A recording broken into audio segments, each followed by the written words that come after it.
Asato ma satgamaya tamaso ma jyotirgamaya mrityurma amritam gamaya. Om Shanti Shanti Shanti. Jai Guru. With the blessings of the Divine Mother, Krishna, Brahma, Vishnu, Maheshwara, Mahavatar Babaji, our Guru Devas, I come to you with two thoughts. And it's for you to reflect upon, think of it. You know, we say that we are one consciousness. This whole world is one. We say this whole world is one. But how can it be one? We got different name, different form. This table and I are not one. You sitting there, I am sitting here. We're all separate. How do I understand it to be one?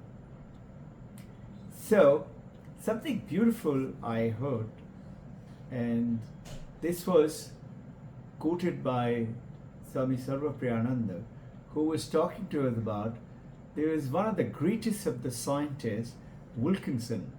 He is possibly considered to be the greatest of mind of 20th century. The Western mind has created a philosopher and a scientist, Wilkinson. That particular day, he came out of Cambridge University as a professor, and followed by one of the girl who was a student of his. And Wilkinson was walking, and sun was setting. Wilkinson looked at the sun and said, "I wonder, why did the ancient men said that it is the sun which is going around the earth?"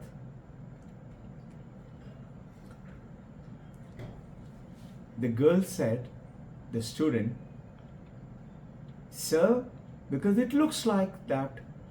It looks, sun is rising and sun is setting, and we are stationary." So, Wilkinson said, if it was the other way, that means you and I know that sun is not going around, earth which is rotating, and sun is stationary. Scientifically we know it. It appears the sun is rising and sun is setting. Wilkinson is saying, what if it was the other way? That means earth actually is rotating around and sun is stationary, which is the reality. He asked the student,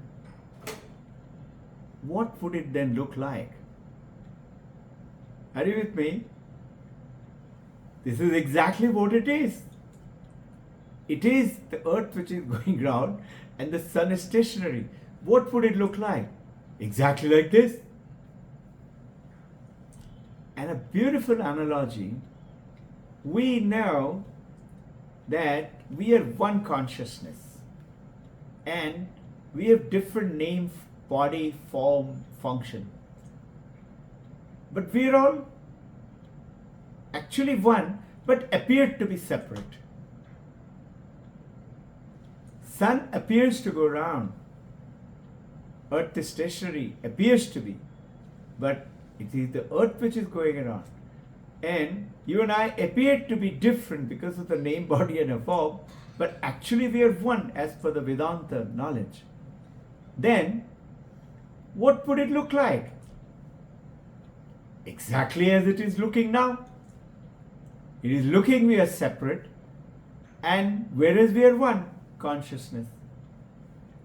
And this is the beautiful analogy. I wanted you to reflect on it, think that this world, just like the sun appears to rise and sun appears to set, whereas it is earth rotating around, it is we are performing, enacting in different name, form and function. But actually we all are one with different body, different name, but they are not us. They are the application which the Supreme Spirit within us, which is the consciousness, which is one. Reflect upon it. The second point I would like you to think about, and we will take it on, and that is, often we think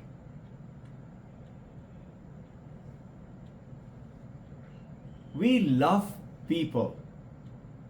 We love our girlfriend, boyfriend, husband, wife, parents, children, friends, colleagues, work, mountains, oceans, people, and our objects and money and everything around us. We love it. Either we like it or we dislike it. We love them. Just think, when we love our parent, when we love our husband, wife, when we love our girlfriend, boyfriend, there is a thought for you, okay, to think of it. Think. Do we love our wife or husband because we have to get something from them? Think. Do we love our babies because we have to get something from them, or our parent? Often it does happen, something like that. But that's not the love. Love is, you say, unselfish love. Meaning unselfish, meaning I don't want anything. I just love loving you, taking care of you. And that's the love we are all searching for. And it is happening to many of our cases.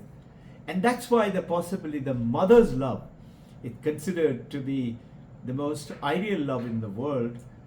Most ideal appears to be, because she's the one who expects very little. Very little.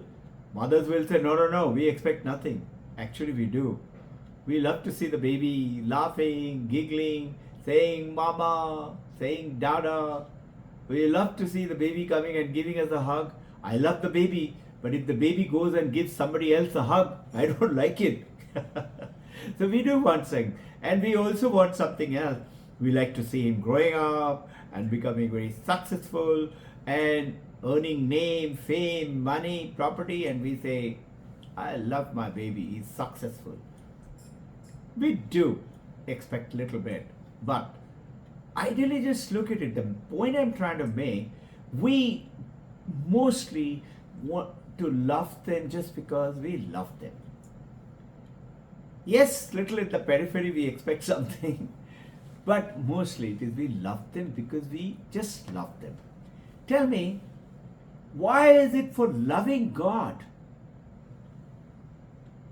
We love God, we go to temples and church and mosque with a begging bowl. God, please give us this. God, please give us that. And we want something from God. And we do prayers and we do mantras and we japas and 10,000 times, and we want something. Have you realized? Why is it that we cannot love God just because as God is? We cannot cry for God just because I miss Him or miss her, the Divine Mother. Just think. But I cry for my baby. I cry for my husband or wife or parent when they're sick, or when something they have said which hurts me. We do cry. And we cry and we expect them to come back and love us back. Think of it. The third point, it is very easy for us to love all these things, people, money, etc. And yet we know, as Vedanti's journey, like you and I, how do I love consciousness? We know consciousness is Brahman. How do I love consciousness? It appears it is very impersonal. It doesn't have feeling. I love flowers, I love sky, I love sunset, I love beautiful ocean, wonderful snow-clad mountain, a little brook running around, flowers. I love them. Love that nature. How do I love consciousness? So understand it this way. There is something called consciousness Brahman, which is Nirguna Brahman. Nirgun, no attributes. Attributes. Often people may confuse it. What is attribute? I will give an example. Mustafa attributes his success to hard work. The attributes is pointing at because of hard work. Attributes the success because of the hard work. So that is attribute. Nirguna Brahman has no attributes. It's Nirgun, no gunas. Now, what we try to love consciousness to as God. God is not Brahman, but Brahman is God. What is this? I'm playing with words. Just think. Remember our ancient analogy? Waves have water in it. And you know now, no, it doesn't. And people say, what do you mean it doesn't? Vedanta says, what waves? Even ocean doesn't have water in it. He says, shut up. What are you talking? Ocean doesn't have water. So, the Vedantists say, this is the class. It has got water. You all know this. I can separate the water, separate the glass. Can I separate the water from the ocean? Water from the wave? No. So what's the analogy here? The water can choose to be the wave or the ocean or the dirty puddle in the road or the rain or the pond or the river. Water can choose. Water can be in the ocean without being the wave, without being the ocean. Water can be, but the wave cannot do without the water. Ocean cannot do without the water. God cannot do without Brahman. Brahman can do without God. Meaning what? Brahman can choose to remain Nirgun Brahman. And what is God then? As per Vedanta, Vedanta Sara gives a definition of God. It goes on to tells us Samashti Ajnana Uparati Chaitanya. In Vedanta Sara, God is explained. Samashti Ajnana Viparita Chaitanya. What it means is God is consciousness plus Maya. Maya is attributes which comes into the consciousness Brahman. When you add attributes to consciousness Brahman, it becomes God. What are these attributes? What attributes do you and I have? We have this body called physical body. We have the Sukshma Sharira, Sthula Sharira, physical body, Sukshma Sharira, fine body. And we got causal body. Fine body is what? Thoughts, minds, personality, creativity, ideas, brilliance, intelligence. They're all fine body, Sukshma Sharira. What is cosmic body? My cosmic body. Just think, you're not waking. Remember Mandakya Upanishad. You're not waking, you're not dreaming. You've gone on to deep sleep. Whole of your mind and the thoughts and the dreams have gone. There is no dream in the deep sleep. There is no mind in the deep sleep. There is no thoughts in the deep sleep. No dream, no thoughts, no mind. And that is the seed form of the mind which is gone into the deep sleep state. Only one thing remaining there. It's the consciousness, which you know as the Mandakya Upanishad, that it's called the Turiya, the fourth state, which is who we are, the consciousness. Turiya, the consciousness. That is in that state,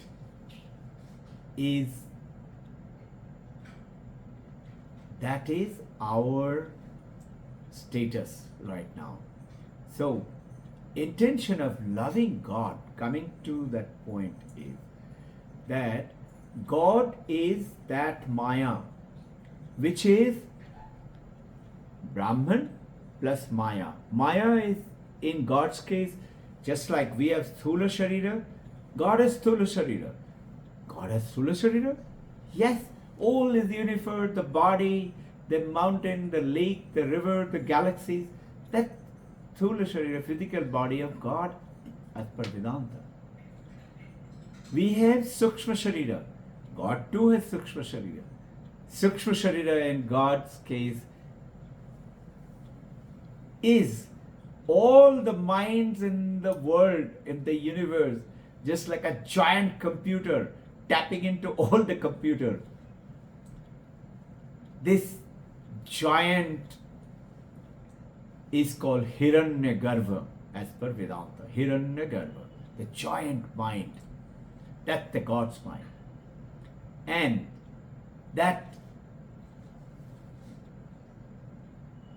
the beautiful analogy of seed form, causal form of God. What is causal mind, causal body of God? It is the Maya. And this Maya plus conscious mind, conscious body and Brahman is God. The God is extremely powerful. It can do anything. It can come to you at any form. You can love God in any form. When you say, I can love mountains and flowers and rivers and people and girlfriend and boyfriend and parents and husbands and wives and babies, just you and I know today that everything is consciousness with name, body and form. So you're actually loving consciousness. You're actually loving that same God. It's beautiful analogy. Think of it. In this loving God, when you go to the temple, the church, the mosque, when you go to temple and mosque, you leave your shoes behind. Just like that. The next thought is, leave your shoes behind when you sit for meditation and when you want to love God. What does it mean? Stop being a demanding businessman, father, a law case winning. I want this from my husband, my wife, my people, my neighbors, my country, my people, business success. I want this for my children. I want this. We got a big demand list. And we go to God because of that. So, beautiful Evergrace, one of the very beautiful devotee of Jesus Christ, he gives, when you go to pray, when you go to sit for meditation, make your mind deaf and dumb. Deaf and dumb. What does it mean? You know, the five senses go outside and get the world, and through the five senses and the eyes, ears, etc., nose, it goes through the brain, bombards our mind, and that's why we are so restless. But when you become deaf, in other words, you are not hearing, you're blind, you cannot see anything, you're dumb, you cannot talk anything. Now your mind is pure and love God just as God is. And that's why leave your shoes behind and pray with being a deaf and dumb. You have a lovely days ahead and you have a wonderful Thursday. And Sunday, I wish you to remember one thing. When you cut an apple, you can count how many seeds are there. But you can count how many seeds are there in an apple. Can you tell me how many apples are in one seed? That one seed, dear devotee, dear friend, with my very special namaskar to you to say, you and I are that one seed with infinite potential. Love God to make that infinity go even beyond infinite possibility. Beyond infinite possibility, limitless, which is infinity. Jai Guru.